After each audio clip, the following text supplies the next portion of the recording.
काल परवाच आपल्या प्रभू श्रीरामाचे भव्य मंदिर पूर्ण झाल्याचे ऐकायला मिळाले. खूप धन्यता लाभली. पुढले गाणे हे याच श्रीरामाचे आहे. आता मी थोडंसं तुम्हाला भूतकाळात घेऊन जाते. एक कल्पना करा, एक छोटंसं गाव आणि त्या गावातली एक सुंदर सकाळ.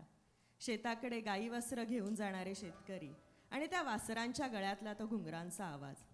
याच पहाटेच्या शुभ्र आणि पावन वातावरणात कौसल्या माता दुधाचा कलश हातात घेऊन प्रभू श्रीरामाला उठवत आहे. राजमंदिरात यज्ञगृहात ऋषीमुनी सामवेदाचा गजर करीत आहेत आणि गायनकार राजभूपाळी गात आहेत.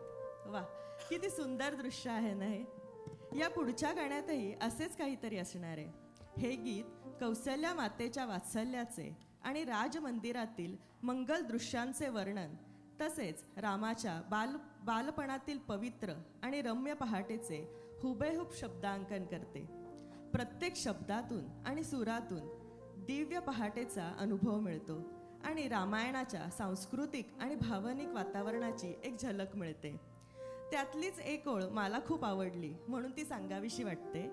काल दर्पणी चंद्र दाऊनी सुमंत गेले गृहा, त्याच दर्पणी आज राघवा सूर्योदय हा पहा. माता कौसल्या म्हणते की काल रात्री झोपण्यापूर्वी सुमंत तुला चंद्र दर्पणी दाखवून गेले आणि आता सकाळ झाली तर त्याच दर्पणातून तू सूर्योदय झालेला पहा. हाच तो सूर्य जो आपली अरुण प्रभा घेऊन सगळ्या चराचराला जिंकून घेण्यासाठी निघाला आहे. त्याचमुळे पूर्व दिशा त्याच्या सूर्यकिरणांनी उजळून निघाली आहे असे वर्णन हे एक कवीच करू शकतो.